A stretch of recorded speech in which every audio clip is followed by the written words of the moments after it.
And speaking of new technology, Louis Dortch is taking us back in time. No, he's not using a time machine, but rather a book instead. He joins us now with more. Good morning, Louis. Hey, Will, good morning. Jessica, and that is exactly right. Taking a trip back in time, guys. Now, back in 1874, 140 years ago, General Custer came through the Black Hills. And with me now is General Custer. General, thank you for joining me here this morning. Thanks for being here. Yeah, but guys, this is so cool because there are pictures taken back in 1874 when General Custer was coming through the area of this exact location right here with these exact rock formations behind us, and then the campsite was set up just over the hill right over there. So last week when I had a chance to maybe take a little time travel and go back to 1874, I jumped on top of it right away. Last week, I got the chance to take a trip back in time. My destination, the Black Hills in the time period 1874. Now, I didn't travel back in time to when General Custer was roaming the Black Hills using a time machine.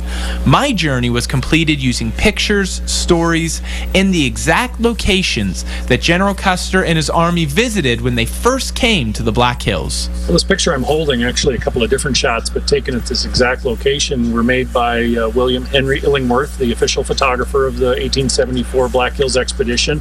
Custer's men, the 1,000 men that he had with him on this expedition, were all camped in this valley for 5 days from August 1st through August 5th of 1874. My guide's name, Paul Horsted, where his books, The Black Hills Yesterday and Today, along with Exploring with Custer, show side-by-side pictures from the exact spots where photographs were taken so long ago. Now, to find these exact locations, well, it's not always easy, but the outcome is well worth it. I start by looking at the background.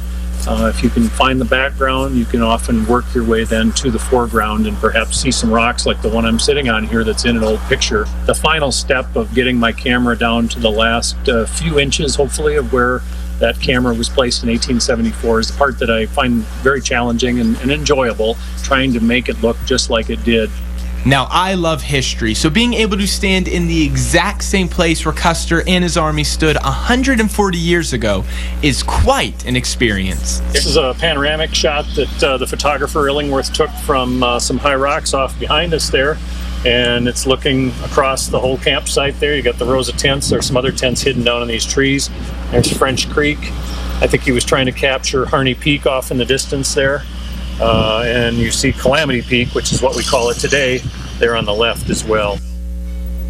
Now, being able to look at a picture, guys, and then lift your head up and see the exact same thing in front of you that was taken in the picture 140 years ago is incredible. And if you want to go on the same exact journey that I went on last week, tomorrow morning, or tomorrow, September 6th, you're going to be able to take a walk with General Custer, walk in General Custer's shoes. There's going to be reenactors. General Custer's going to be down there as well with pictures set up, and you're going to get an entire history lesson and stand in the exact same spots and be able to look at these pictures.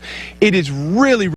Well, welcome back to News Center 1 today, everybody. With me now is Paul Horsted. Paul, thank you so much for joining me down here this morning. Guys, just a little bit earlier in News Center 1 today, Paul, we saw some of your books, we saw some of your pictures, and I loved how just last week you took me, really, you walked through General Custer's, a walk in his footsteps, and that's the exact same thing you can do tomorrow as well. That's right. Tomorrow in Custer, starting at 1 o'clock at the high school east of town, we're going to have some presentations by myself and other authors on this expedition of 1874, and then we'll be coming right out here to the campsite about 2:30, and you'll be able to walk, as you say, literally where Custer did, right in the middle of the campsite. It's a fundraiser for the Custer County Historical Society, and so they are selling tickets for $20, but you can pick those up right at the high school at 1 o'clock tomorrow. All right, and then, Paul, now we're in one of these spots right now, and you have a picture.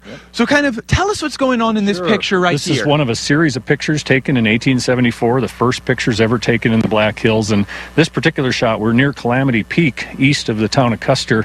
And so you can see these rock formations, part of Calamity Peak, right where gold was discovered here in the Black Hills.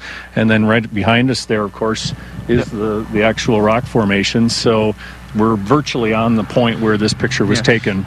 And that's what I think is so cool, Paul, because you look at this picture that was taken about 140 years ago, and then we come back here, and where we're standing right now is we're almost in the exact same spot where this exact picture was taken. I had figured that has to be one of the thrills for you. That's what's really exciting about this, is being able to actually occupy these exact same places. Our books, of course, have GPS coordinates and maps and so on to help other people do that, but it's just such a great way to explore history in the Black Hills and know that you're standing, you know, literally on the location. And one other thing, Paul, that I was thinking about is as you're taking these pictures now, 140 years later, it has to be difficult. Trees grow up, plants grow up, and it must be hard to find those spots. That's right. There wasn't a highway going by here back then. There were trees in the way and other obstacles, but again, you can kind of see through all that and kind of imagine what it was like, you know, back in 1874. It's a lot of fun. Definitely. And guys, if you want to do the exact same thing, go on the journey I went on, see these exact same pictures, see places where Custer was 140 years ago. You can do that tomorrow here in Custer. Walk in Custer's footsteps, and that's tomorrow, September 6th. It's going to be a lot of fun. Paul, see you there. Thank you so much for joining.